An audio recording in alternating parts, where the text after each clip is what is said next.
Graças a Deus, meus amados, eu quero saudar a todos com a paz do Senhor. Meus irmãos, eu só tenho que agradecer a Deus, em primeiro lugar, por aquilo que Ele já tem feito em nosso meio, nessa festa. Agradecer o convite feito pelo pastor presidente desta igreja, pastor José Filho, que nos conhecemos, né? Assim, só pelo WhatsApp, conversando e tal, mas é muito mais, né, do que aquilo que a gente conversou. É um homem de Deus, é uma bênção, uma pessoa simples, né? E quero também agradecer aqui o pastor, né, mais uma vez, Misael, que também é um amigo nosso, que fez essa ponte, né, para que nós chegássemos até aqui. Agradecer também a todos os obreiros, né, pastores, a igreja em geral, a banda que aqui está presente, né, Fila Jaspe, Fila Jaspe, né? Filadélfia e Jaspe juntos, né? Para louvar a Deus e engrandecer o nome do Senhor.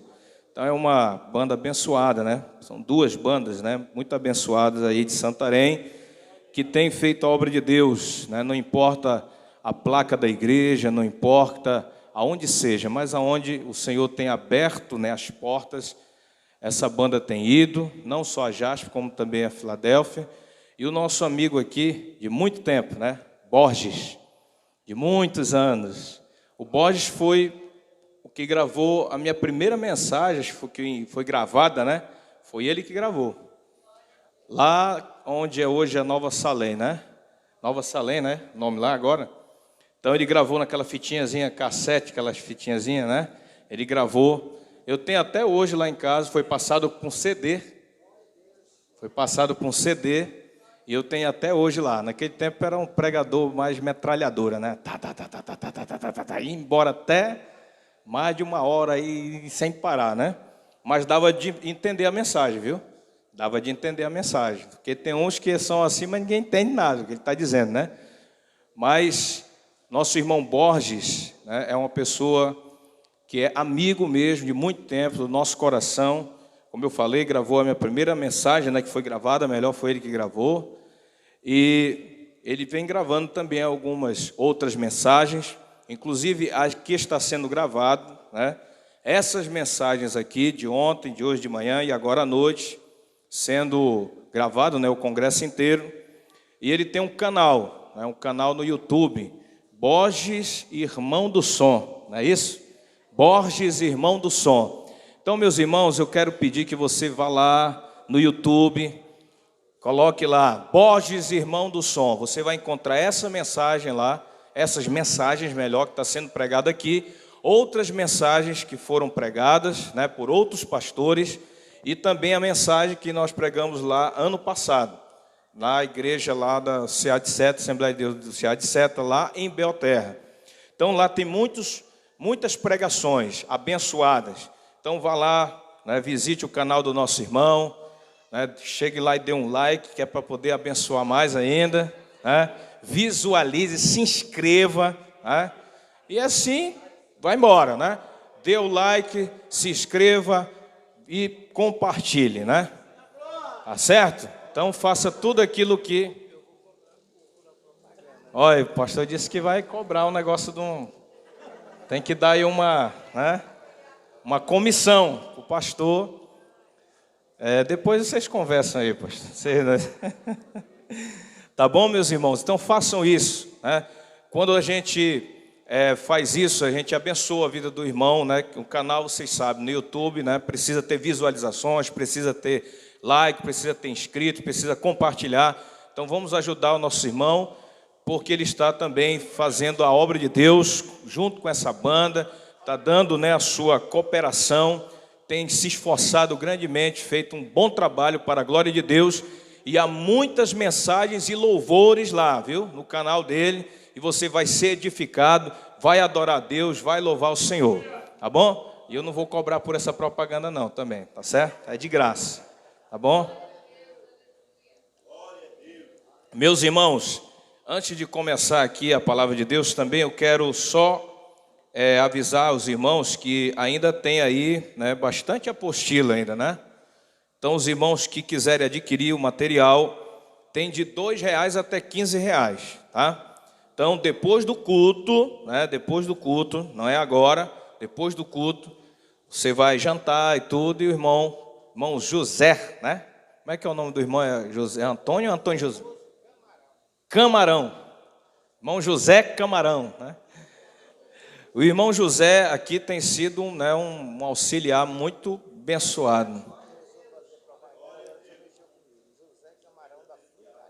José Camarão da Frutaria. Outra propaganda, né? O irmão José aí é um diácono de primeira linha. Estou lhe falando. O homem é servo dos servos mesmo, é servo. E ele tem aqui nos ajudado, ele que está responsável pela venda aí das apostilas. Olha, mais outra coisa. É um homem que é fiel, né? Seus dízimos, oferta, é uma pessoa que tem abençoado. Irmãos, a Bíblia diz que nós temos que dar honra para quem merece honra. Quem falou isso foi Jesus. Dai honra a quem merece honra. E é exatamente o que nós estamos fazendo aqui, né?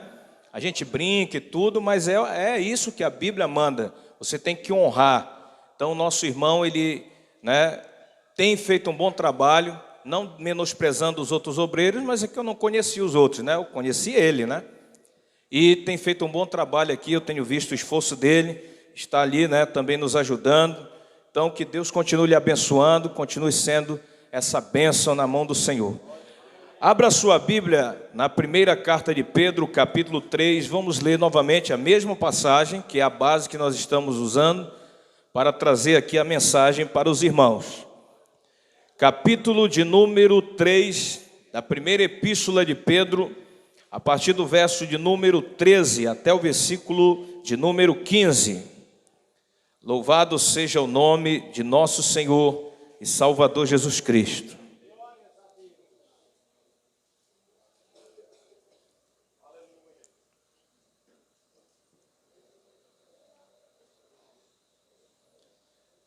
Amém?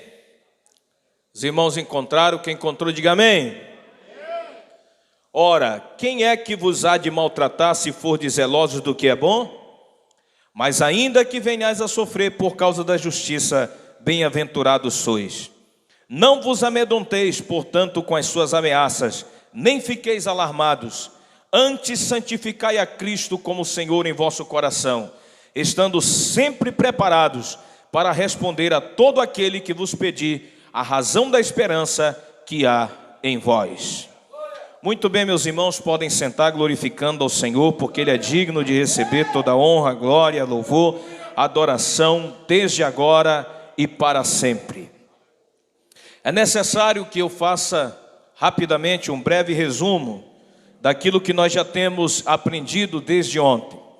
Então nós vimos que a situação do contexto desta carta, em que Pedro envia, escreve, inspirado pelo Espírito Santo, esta carta é no contexto de irmãos primitivos que estavam dispersos pelo mundo da época e que estavam passando perseguições, calúnias, difamações, estavam sendo perseguidos, o sofrimento estava muito grande, mas ele traz essa palavra de conforto para dizer para aqueles irmãos que eles tinham razão para a esperança que havia neles. Esperança não só de vencer as tribulações do presente, mas também de que um dia todas essas tribulações, aflições, sofrimentos iriam passar. E esse dia seria o dia da vinda do Senhor Jesus.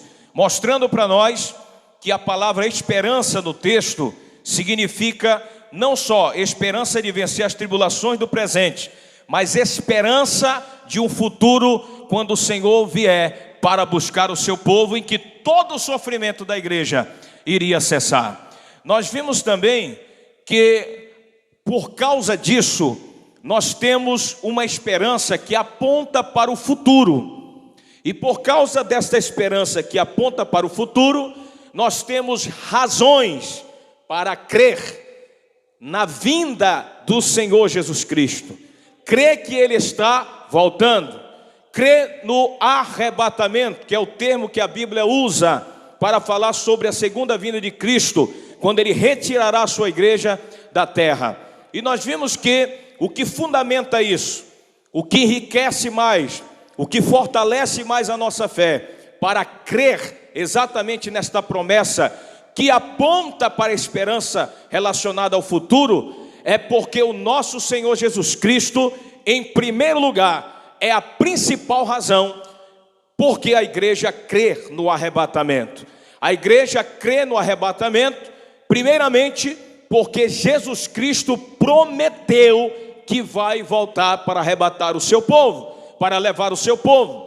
E a Bíblia vai dizer que a natureza dele, a sua identidade é que ele é Deus, ele é o Senhor, ele é o Todo-Poderoso, ele é o Deus eterno. E por ser Deus, nada pode impedir o seu agir, o seu trabalhar, porque não existe barreira, nem obstáculo, nem muralha, nada que possa impedir ele de agir. E nós vimos também que aquilo que faz parte da essência dele é que ele é a verdade. E por ser a verdade, a essência da verdade, ele é fiel para cumprir cada uma das suas promessas, e principalmente a promessa da vinda dele para arrebatar o seu povo. Nós vimos também pela manhã a segunda razão porque a igreja crê no arrebatamento, é porque os sacros escritores da Bíblia, inspirados pelo Espírito Santo, falaram, testificaram, testemunharam e confirmaram a vinda de Jesus Cristo. Nós vimos dois personagens do Antigo Testamento, Jó e Daniel, falando acerca da vinda de Jesus. Nós vimos três personagens do Novo Testamento, o apóstolo Pedro, o apóstolo Paulo e o apóstolo João, testificando de forma clara acerca da vinda de Jesus e confirmando pelas Sagradas Escrituras a promessa do arrebatamento. Portanto, nós cremos no arrebatamento, primeiramente porque Cristo prometeu, que é o cabeça da igreja, que é o dono da igreja, que é o Senhor da igreja. E, em segundo lugar, nós cremos no arrebatamento, porque a palavra dele, as escrituras sagradas, testificam e testemunham da sua maravilhosa vinda. Mas vamos continuar falando sobre as razões porque cremos no arrebatamento. E eu quero terminar essa mensagem agora à noite falando sobre mais três razões porque nós cremos no arrebatamento. Esta seria a terceira razão porque nós cremos na vinda de Jesus, na promessa do arrebatamento. Porque os anjos disseram que Cristo vai voltar. Atos capítulo 1, verso de número 10 e verso de número 11. A Bíblia diz que quando Jesus estava instruindo os seus discípulos, e de repente o Senhor é levado às alturas, é levado aos céus, é assunto aos céus. Uma nuvem cobre o Senhor, e os discípulos estavam fitos olhando no céu. De repente desce dois anjos, se colocam na presença deles e começam a questioná-los, e dizendo: por que vocês estão olhando dessa forma para cima, admirados? Este mesmo Senhor que vocês estão vendo subir, um dia ele voltará da mesma forma que o viste subir. Os anjos estavam aqui testemunhando, testificando que Jesus ia voltar. E por que não dizer, profetizando que Jesus um dia ia voltar. Este mesmo Jesus, um dia, não se preocupem, porque ele vai voltar para buscar vocês. Os dois anjos disseram isto para os discípulos, falaram sobre a promessa da vinda, falaram sobre a promessa do arrebatamento da igreja. E aí surge a pergunta: por que nós teríamos que confiar em anjos? Eles não são criaturas? Não houve até um problema em que muitos deles foram expulsos do céu, assim como Lúcifer? Sim, houve, mas nós vamos entender agora por que eles são de confiança, porque nós temos que acreditar na palavra desses anjos, no que diz respeito, principalmente, o assunto aqui em foco à vinda de Jesus, o arrebatamento da igreja. Primeiramente porque a Bíblia diz que os anjos são filhos de Deus. Jó capítulo 1, verso de número 6, e Jó capítulo 2, verso de número 1, vai dizer a mesma coisa, que um dia que os filhos de Deus se apresentaram diante do Senhor, veio Satanás entre eles para se apresentar também diante do Senhor. Filhos de Deus ali não é algo que está relacionado a ser humano. A palavra no hebraico original do Antigo Testamento está relacionado aos anjos. É uma identificação dos anjos como filhos de Deus. Tanto no capítulo 1 como no capítulo 2 de Jó, filhos de Deus aqui que se apresentam perante o Senhor, é na verdade os anjos de Deus que estão se apresentando diante do Senhor. E aí Satanás também se apresenta, por ser também um anjo decaído, mas é um anjo, e se apresenta ali diante do Senhor. Em Jó 38, verso 7, também Deus está ali dando uma bronca em Jó. Ele está ali falando com ele, chamando a atenção dele, e ele faz mais de 70 perguntas para Jó. Mais de 70 perguntas ele faz para Jó. Onde é que você estava quando eu fiz todas as coisas? Hein, Jó? Onde você estava, né? Quando eu fiz isso, quando eu fiz aquilo? E quando chega aqui no verso de número 7, ele vai dizer: quando os servos, os filhos, cantavam na alva. Onde você estava, Jó? Os filhos cantavam diante da criação. Ele estava falando dos filhos de Deus, relacionado aos anjos, que estavam cantando no momento em que Deus estava criando todas as coisas. Criou eles, os céus e a terra, e quando a Bíblia diz que ele criou os céus, criou os anjos, criou tudo o que existe, e a terra também. Mas os anjos aqui dá de entender que eles foram criados antes dos homens, porque a Bíblia vai dizer aqui que eles estavam exaltando, os filhos de Deus estavam exaltando, magnificando, glorificando diante da criação, da maravilha da criação que eles estavam vendo.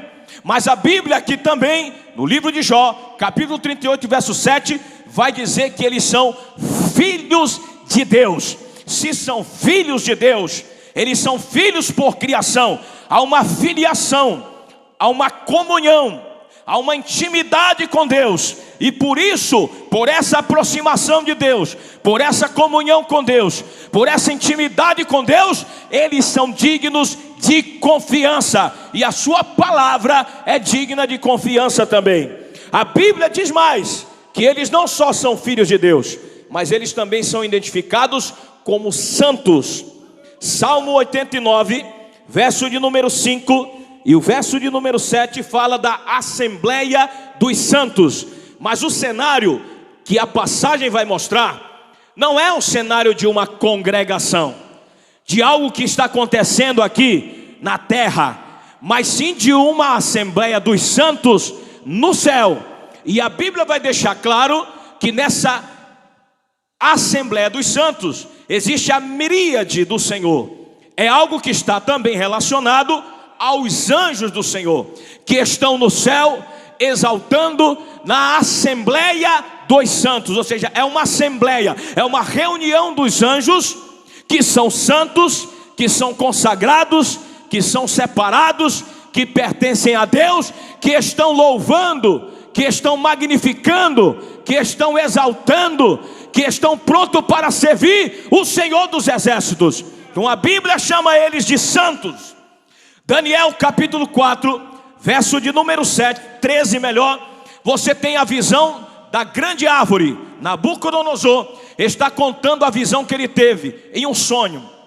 Ele teve um sonho onde ele viu uma grande árvore, e chega um certo momento daquele sonho que ele diz que vê um vigilante que descia do céu, e ele diz que esse vigilante, ele era santo. Ele estava se referindo exatamente a um anjo que veio e que falou e trouxe a mensagem de Deus para ele através do sonho. E que após este sonho, um pouco depois, quando Daniel interpreta, a Bíblia diz que ele vai se tornar como as feras do campo. ele vai perder totalmente a sua consciência, a sua racionalidade, e vai se tornar um bicho mesmo, durante 7 anos. Ele vai passar um tempo muito grande, sofrendo Nabucodonosor. Mas Deus mostra para ele naquela visão, e ele vê um vigilante, um santo que desce do céu, e esse santo era exatamente anjo.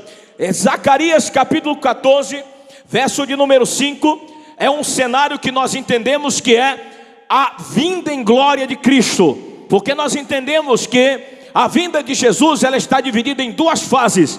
A primeira é o arrebatamento, e depois a vinda em glória. Entre arrebatamento e a vinda em glória, você tem a grande tribulação. E enquanto a grande tribulação acontece na terra, com o reinado do anticristo, no céu está acontecendo o tribunal de Cristo, que é a recompensa que ele vai dar para os seus servos, pelo trabalho prestado aqui na terra, não por quantidade, mas por qualidade do trabalho. E também as bodas do Cordeiro, que será o casamento simbólico da igreja, o casamento espiritual da igreja com o Senhor. E logo após os 7 anos, o Senhor volta em Jerusalém, no Monte das Oliveiras, e ele vai colocar os seus pés sobre o monte, vai abrir um grande vale, e aqueles judeus remanescentes que ainda restarem, eles vão reconhecer o Messias, porque até agora não reconheceram, mas vão reconhecer e vão correr para o vale para serem salvos pelo Messias. E ele vai vir com o seu povo, que a Bíblia vai dizer em Zacarias, ele vem e vem com os seus santos. Mas os santos ali presentes não são só os santos, povo de Deus, servo de Deus, mas os anjos também estarão acompanhando o Senhor. Quando ele voltar na sua vinda para arrebatar a igreja, os anjos vão estar presentes, e também vão estar na vinda em glória, vão estar presentes com o Senhor. E a Bíblia diz que eles são santos que vêm com o Senhor. Portanto, a Bíblia identifica os anjos também como santos, e exatamente por isso que eles são dignos de confiança.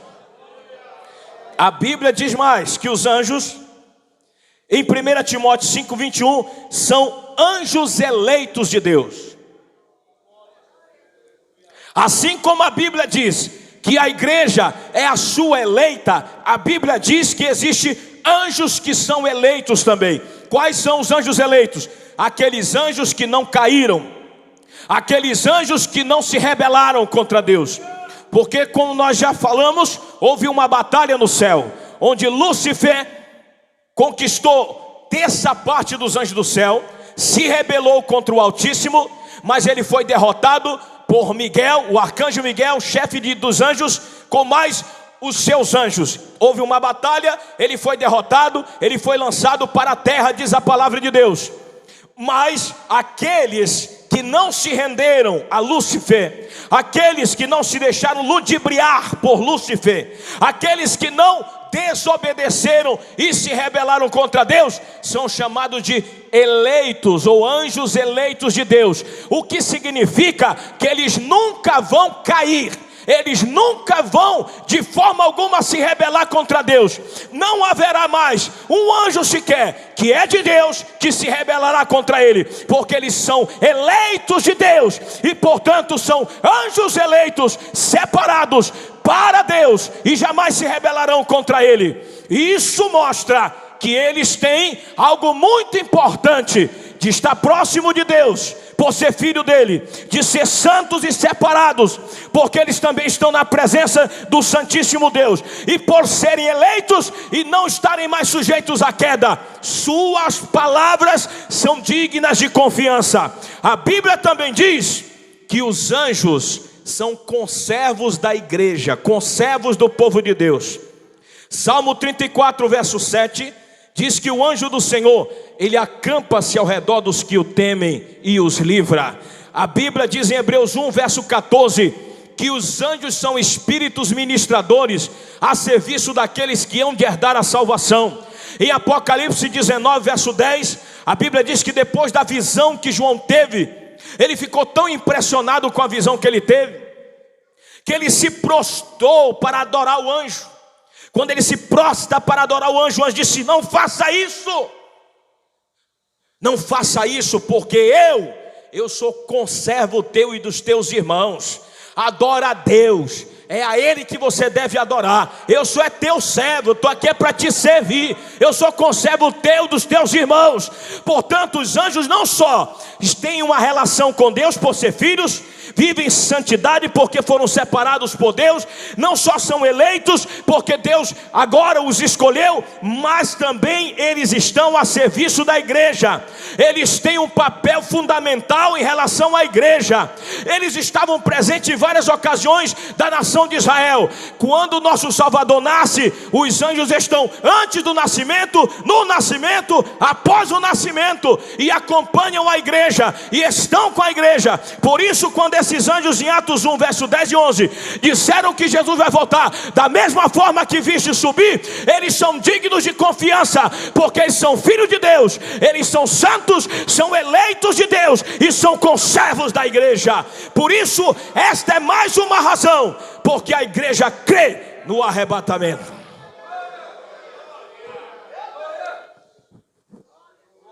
A quarta razão porque a igreja crê no arrebatamento é por causa do constante testemunho da ceia do Senhor.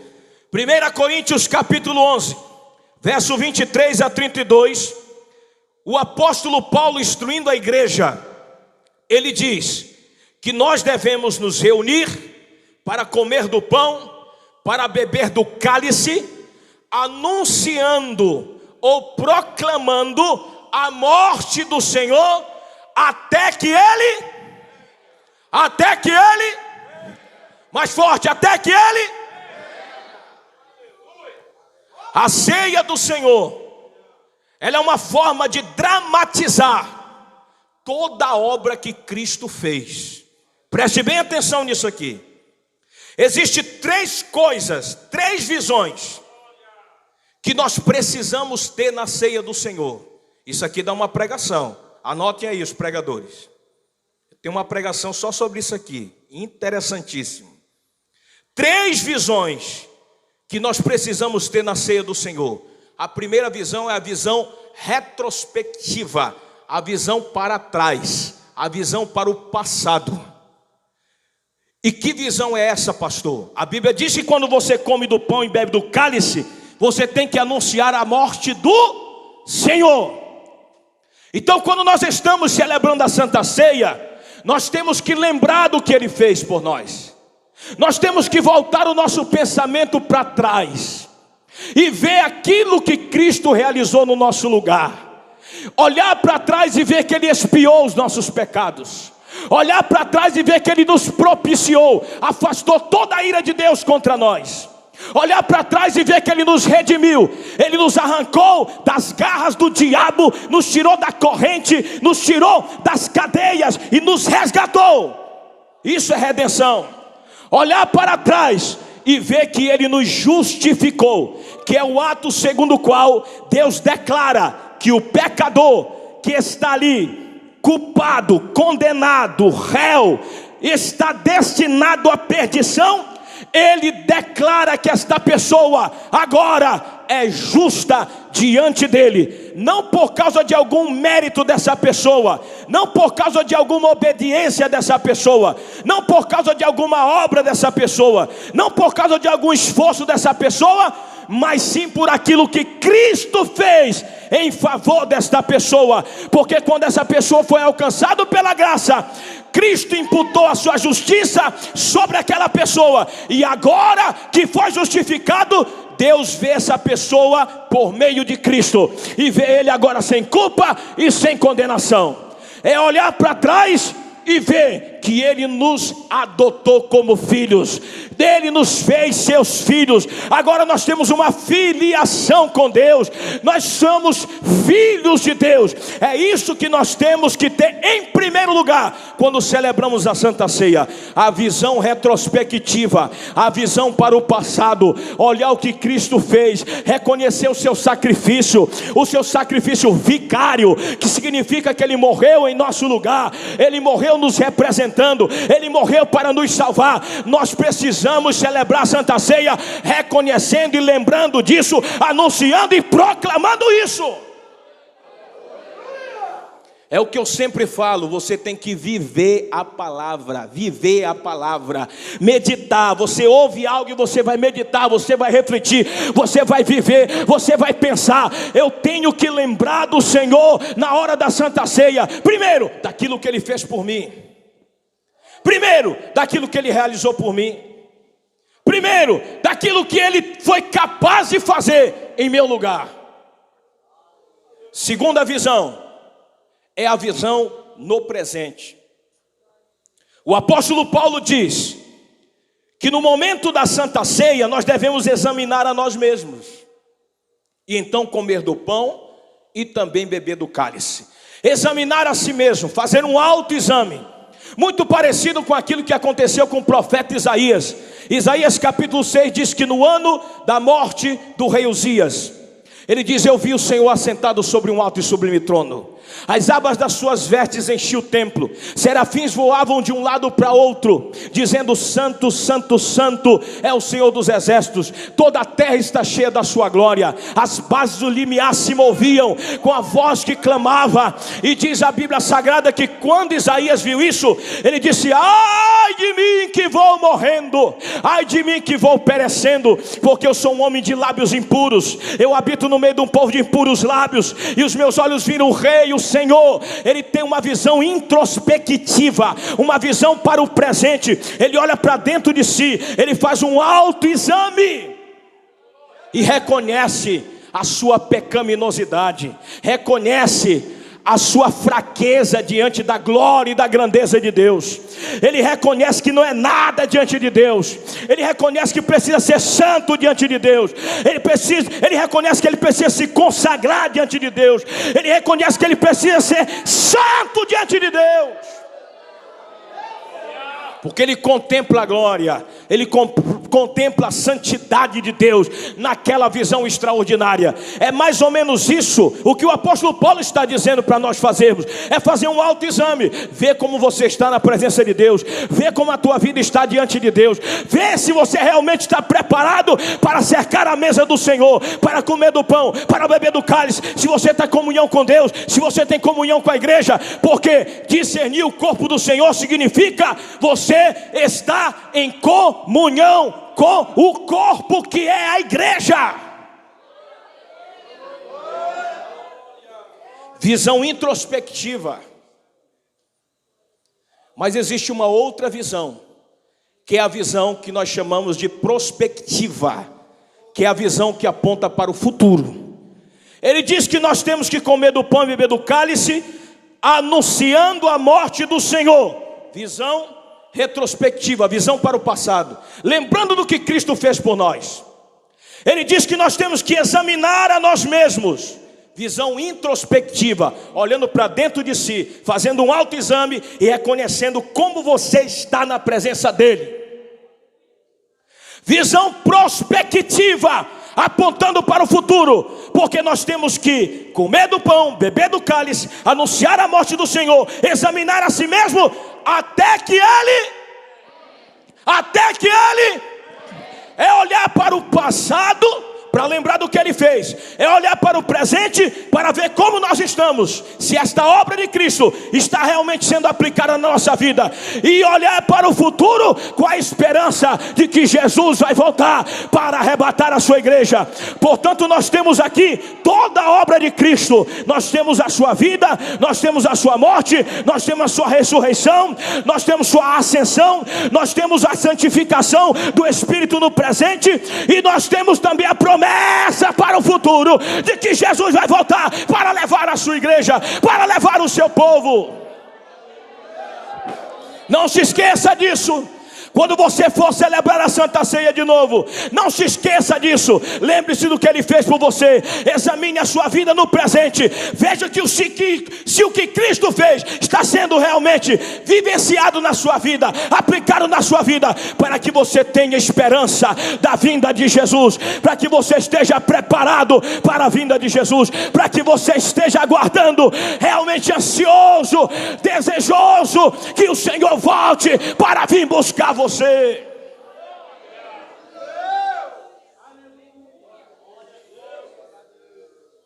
Por isso o testemunho da ceia do Senhor o constante testemunho da ceia do Senhor, é mais uma razão para a igreja crer no arrebatamento. Por quê? Porque esse testemunho da segurança do que Cristo fez por nós, do que Cristo está fazendo por nós e do que Cristo fará no futuro por nós. A quinta e última razão porque a igreja crê no arrebatamento é por causa da habitação do Espírito Santo na igreja. Eu coloquei por último, não é porque é menos importante, não se trata disso, mas sim porque aqui é exatamente o que fecha toda a obra, toda a ação de Deus para salvar o ser humano. A habitação do Espírito Santo na igreja é a segurança, é a garantia de que Jesus vai voltar. Romanos capítulo 8, verso de número 9, a última parte do versículo diz que aquele que não tem o Espírito de Cristo, esse tal não é dele. Isso aqui é uma regra. Há muita gente que diz assim, mas quando, né? A linguagem do paraense, mas quando, né? Mas quando que um comedor de feijão, um comedor de arroz, um comedor de macarrão, comedor de farinha, comedor de chibé, aonde que ele tem o Espírito Santo? É a Bíblia que diz que ele tem o Espírito Santo. Se ele não tem o Espírito, ele não é de Deus. Tem o Espírito e é de Deus. Se não tem o Espírito, não é de Deus. É uma regra. Aquele que não tem o Espírito de Cristo, esse tal não é dele. Quem é de Cristo aqui, levante a mão. Se você é de Cristo, o Espírito de Deus está em você. O Espírito de Deus habita em você. O Espírito de Deus mora em você.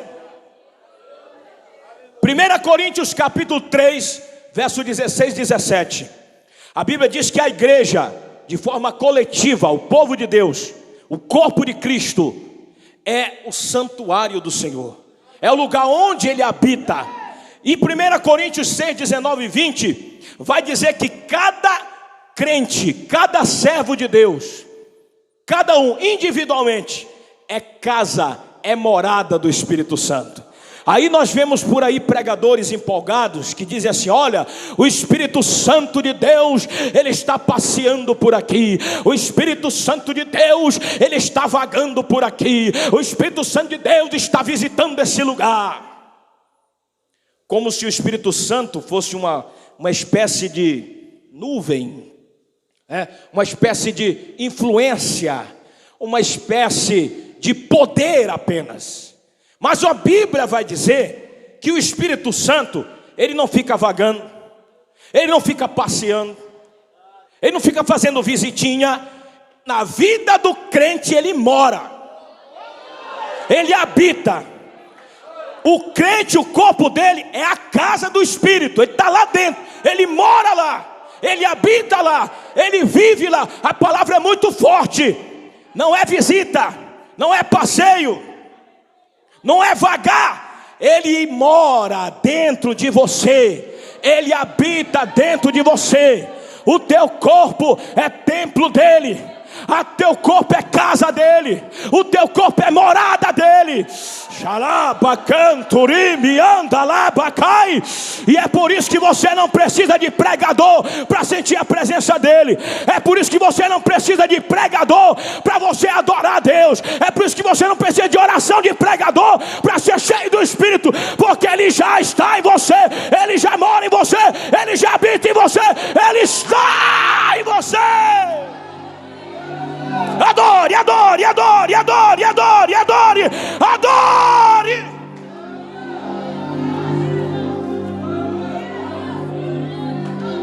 Levanta a mão para o céu e pode adorar. Pode adorar, pode adorar. Vamos tirar um minutinho para adorar. Vamos tirar um minutinho para glorificar. Pode exaltar, pode glorificar. Ele está dentro de você, ele habita dentro de você. Ele, aleluia, mora em você. Você é casa de Deus, você é santuário do Espírito, você é morada dele. Então deixa ele te encher, deixa ele te renovar, deixa ele nessa noite investir a tua vida.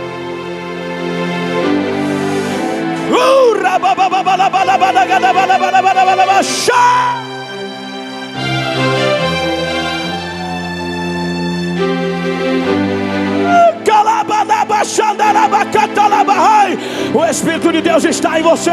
O Espírito Santo mora em você. O Espírito Santo habita em você.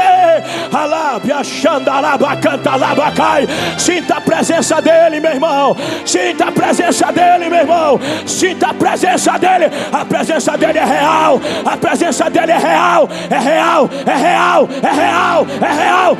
Então sinta, sinta, sinta.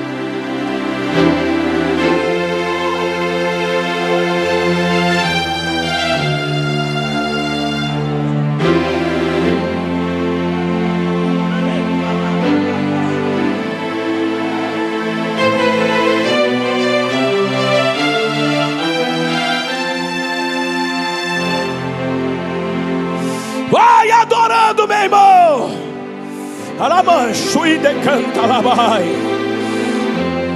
A Bíblia diz em 2 Coríntios capítulo 1, verso de número 21. Pode continuar aí no teclado. 1 Coríntios capítulo 1, verso de número 21 e o verso de número 22. A Bíblia diz que o Espírito Santo nos foi dado como selo de Deus e penhor de Deus. 2 Coríntios 5,5 diz que ele é o nosso penhor.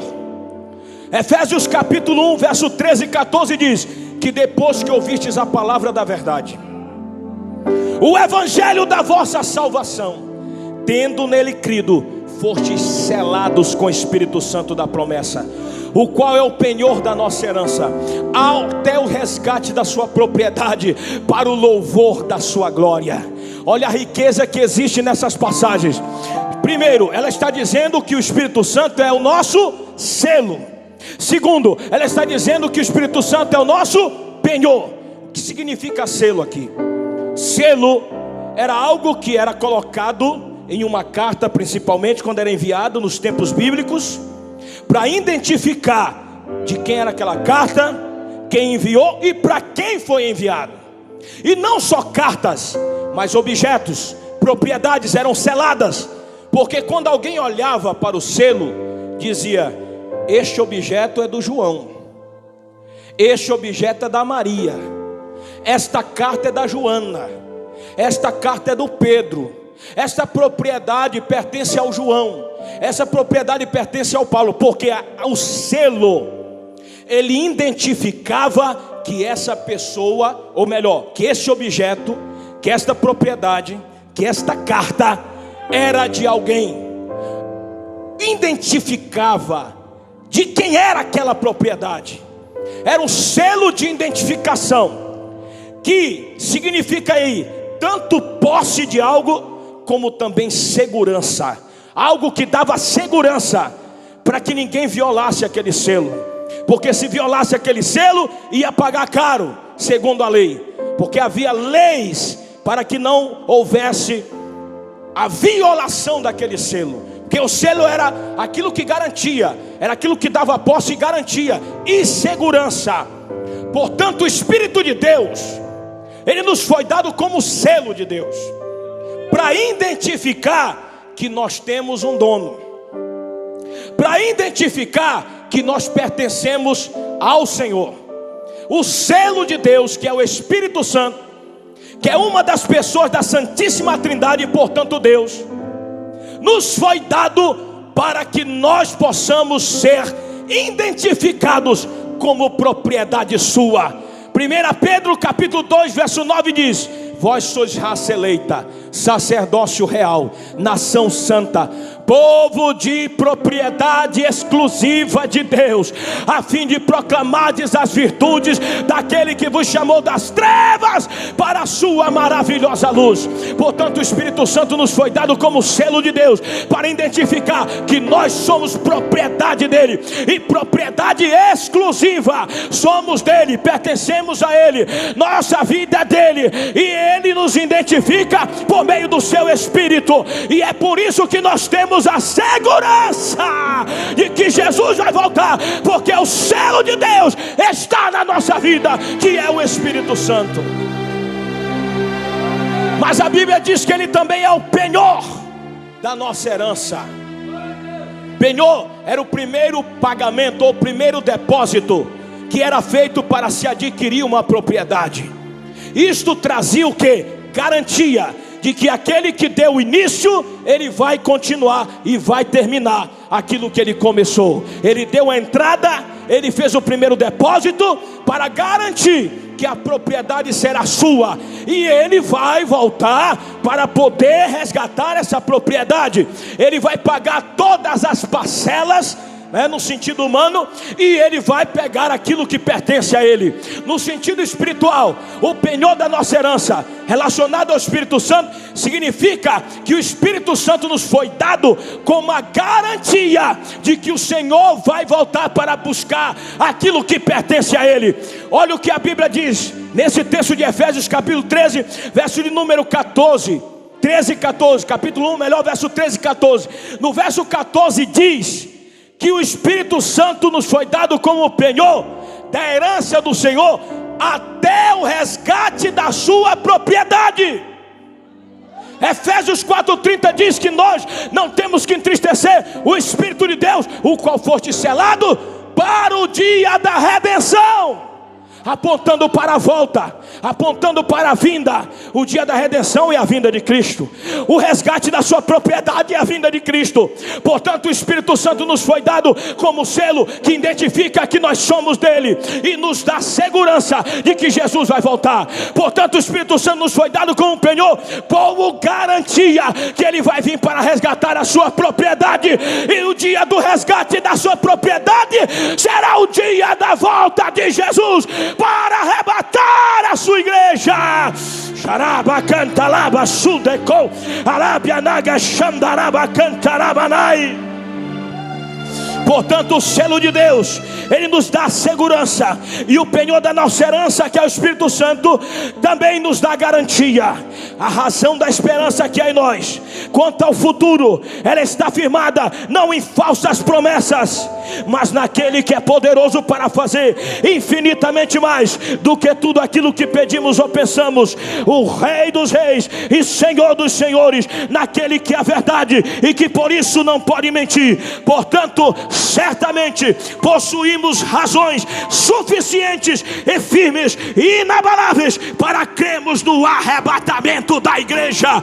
Jesus Cristo prometeu que vai voltar. Essa é a principal razão porque a igreja crê no arrebatamento. E a primeira razão, a segunda razão é porque os sacros escritores da Bíblia também testemunharam e confirmaram a vinda de Jesus Cristo. A terceira razão é porque os anjos que são filhos de Deus, que são santos, que são eleitos de Deus, que são servos da igreja, também falaram acerca da vinda de Cristo, confirmaram que Jesus vai voltar. A igreja crê no arrebatamento. Em quarto lugar, porque há um constante testemunho na ceia do Senhor que aponta para a morte e também para a vinda de Jesus, porque temos que celebrar e anunciar a morte do Senhor até que ele venha. A quinta razão porque a igreja crê no arrebatamento é porque o Espírito Santo habita na igreja e foi dado à igreja como selo de Deus que identifica que essa igreja tem dono e dá segurança de que Jesus vai voltar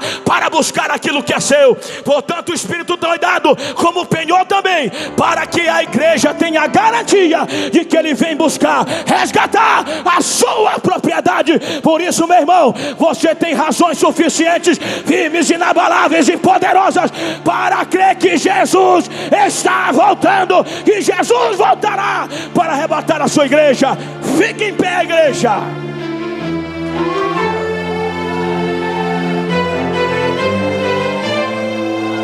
Aproveite esse clima, aproveite esse clima, aproveite esse clima. É clima de adoração, é clima de louvor, é clima de exaltação. Então adora, então glorifica, então exalta. Aleluia, glória seja dada a ele. Jesus está voltando para arrebatar a sua igreja. Jesus está voltando para levar o seu povo. Jesus está voltando para levar aqueles que pertencem a ele. Então, meu querido, minha querida, meu irmão, minha irmã, aproveite esse momento para adorar ele, para exaltar. Abra a sua boca e glorifique a ele.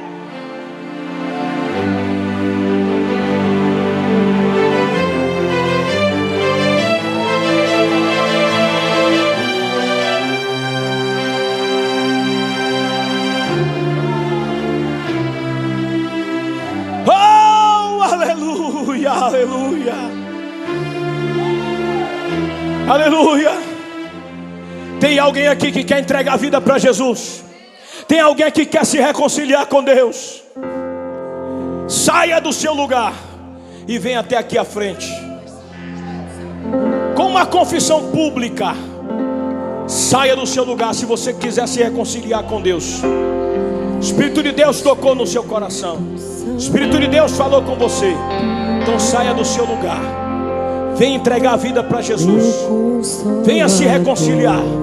Se você nesta noite sentiu o toque do Espírito de Deus no seu coração, a Bíblia diz: não endureçais o vosso coração, mas venha até Cristo hoje, porque Jesus pode voltar agora.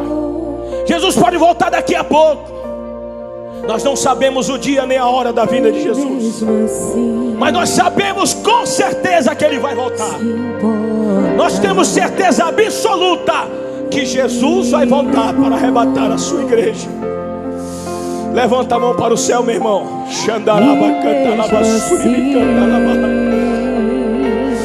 Adora a Deus, adore a Deus, não se preocupe. Vai adorando, vai exaltando, vai glorificando, vai bendizendo o nome do Senhor.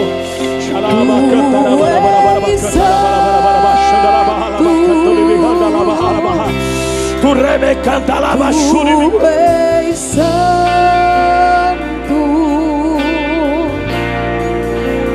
Que outra palavra pode adorar, pode adorar, pode adorar, pode adorar, pode adorar. Pra te descrever.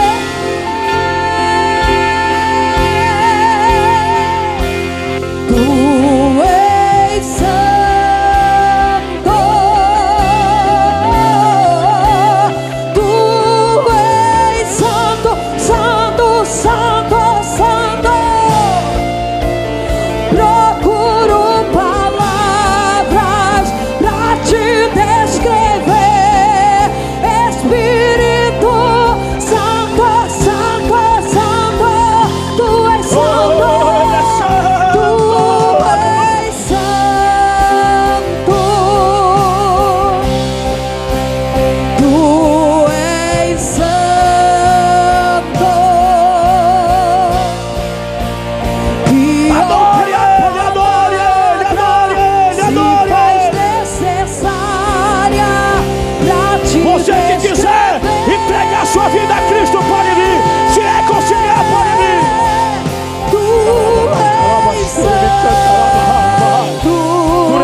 Procuro palavras pra te descrever, Espírito Santo. Aleluia, aleluia, aleluia. Com as mãos levantadas para o céu em adoração e louvor e glorificação ao nome de Jesus Cristo. Se você entendeu o que eu falei sobre o Espírito Santo, você nunca mais vai precisar de pregador para sentir o poder de Deus. Você nunca mais vai precisar de oração de pregador para ser cheio de Deus. Por isso agora você vai colocar em prática na sua vida aquilo que você aprendeu aqui da palavra de Deus. Eu estou sentindo a presença de Deus muito forte na minha vida aqui nesse lugar. Eu estou sentindo a presença dele. Eu estou moído igual quebradinho de pinto, mas eu estou aqui sentindo a presença dele. É o que está me dando graça, é o que está me fortalecendo, é o que está ajudando o meu pulmão aqui para que eu continue falando, para que eu continue aqui pregando e orando por vocês. Mas eu quero que vocês também comecem a orar. Eu quero que vocês abram a boca e falem com Deus agora. É você e Deus agora. É você e Deus agora. Você, meu irmão, que está aqui dentro agora, e você, como eu disse ontem, não tem convicção da sua salvação, vai falar com Deus agora. Coloque a tua vida diante dele agora. Coloque a tua vida diante dele. Levante a tua mão para o céu agora. Eita Deus poderoso, em o nome de Jesus, em o nome de Jesus, em o nome de Jesus. Senhor, eu te peço agora, Pai, vai de encontro à vida dos teus filhos, vai de encontro à vida dos teus servos, vai de encontro à vida da tua igreja, vai de encontro à vida de cada um nesta noite. Aquele que esta noite, meu Pai, está precisando de uma ação do Senhor, de uma ação do teu Espírito, de uma obra do Senhor na vida dele, vai de encontro agora, vai de encontro agora. Começa a trabalhar lá no alma, começa a trabalhar dentro do Espírito, vai trabalhando o Senhor nessa noite.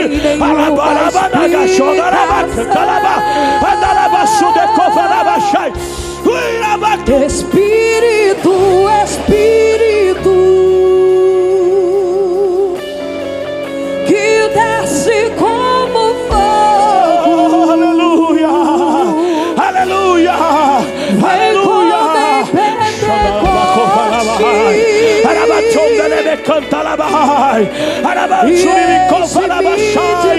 Adore o Senhor porque Ele é digno, exalte o Senhor porque Ele é digno. É a sua presença, é a sua maravilhosa presença, é a sua maravilhosa presença. Então nessa noite, seja cheio dessa presença, seja cheio dessa graça, seja cheio dessa virtude, seja cheio desse poder.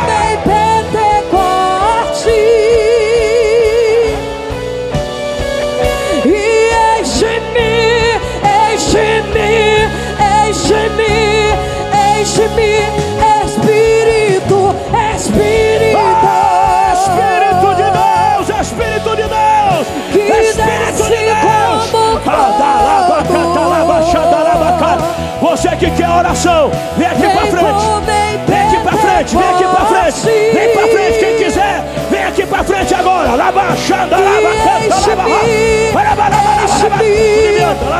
Venha receber a oração. Espírito,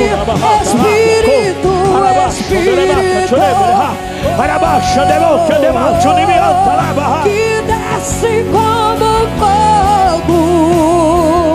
Pode vir, meus irmãos, venha, meu irmão. Você que quer oração, vem aqui pra frente agora. Enche mesmo, Senhor. Enche mesmo, Senhor. Enche mesmo, Senhor. Enche mesmo, Senhor. Enche, ó Deus. Tu rabacanta laba shonderemehebiahai. Tu rimicanta laba kofanai. Alaba shonderemecanta laba. Venha mais pra frente, venha mais pra cá. Chegue mais perto. Chegue mais perto. Aleluia. Aleluia. Venha, meu irmão. Você que quer oração, saia do seu lugar e venha aqui pra frente agora. Venha, você que quer oração, sai do seu lugar e venha pra cá. Oração por qualquer coisa nesta noite. E você está precisando, você está carente, você está necessitado. Então sai do seu lugar e vem aqui à frente. Você que nesta noite não tem convicção que se Jesus voltar você vai subir com Ele, vem para cá também. Nós vamos orar por você. Adarabia shunde kovanabashai. Arabachone me canta labasuri me kovanabahai.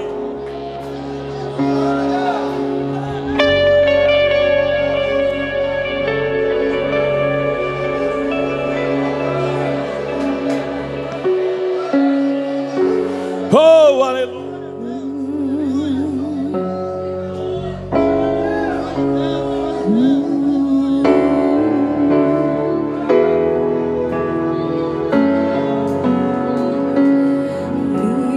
Aleluia, glória a Deus. Aleluia, aleluia. Aleluia. Você crê que Deus está dentro de você? Que o Espírito de Deus habita em você? Você crê nisso mesmo? Então se você crê, o Espírito de Deus vai tocar em você. Se você crê, o Espírito de Deus vai tocar em você. O Espírito de Deus vai revestir. O Espírito de Deus vai se manifestar dentro de você, na sua vida.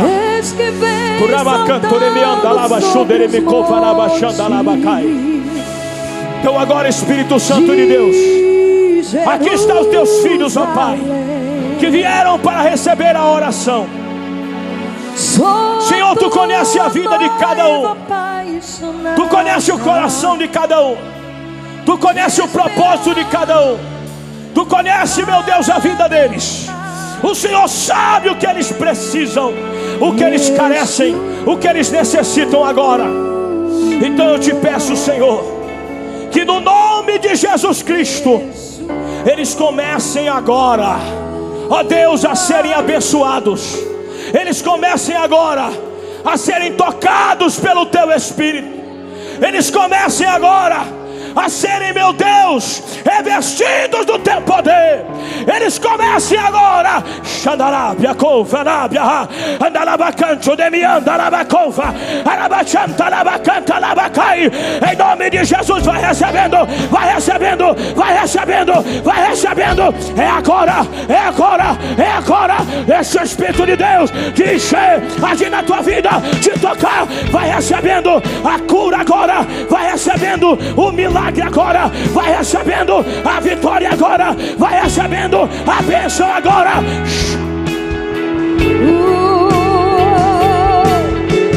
Eis que vem saltando sobre os montes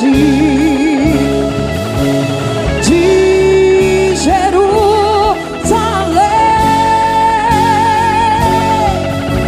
Só a tua noiva apaixonada, te esperando para dançar. E eis que vem saltando sobre os montes de Jerusalém.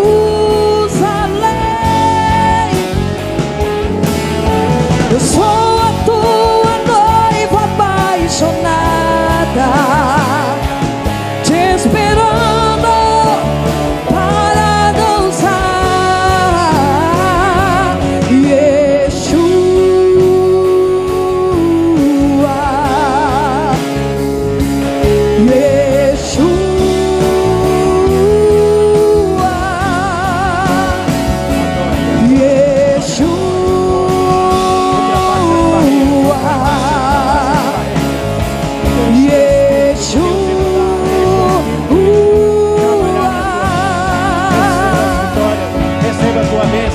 aquilo que é meu, ninguém irá roubar.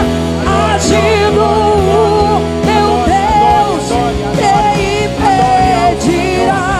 Se Ele começou a boa obra em mim, Ele é fiel e vai um dia terminar. Aquilo que é meu, ninguém irá roubar. Agindo o meu Deus, quem impedirá? Se Ele começou a Aleluia, aleluia, aleluia, aleluia, aleluia. Ele é fiel Aleluia. e vai Busca a tua bênção nessa noite da parte do Senhor. Busca a tua vitória. Se você veio aqui para receber algo da presença do Senhor, abre o teu coração, clama a Ele nessa noite. Busca a vitória, busca a tua bênção. Como foi pregado aqui, o Espírito Santo está dentro de você, Ele está dentro do teu coração. Seja cheio, seja renovado. Abre o coração nessa noite, seja tocado, seja curado, seja renovado, seja fortalecido, seja edificado. Deixa o Espírito Santo Ele tomar conta da tua vida nessa noite gloriosa. Ori calabassuri micandaramanaia. Espírito de Deus, Espírito de Deus, Espírito da verdade, o Senhor tem liberdade. Se você não é batizado, se você ainda não fala em língua, receba nessa noite o batismo com o Espírito Santo. Receba o batismo, receba o céu, receba a glória. Andará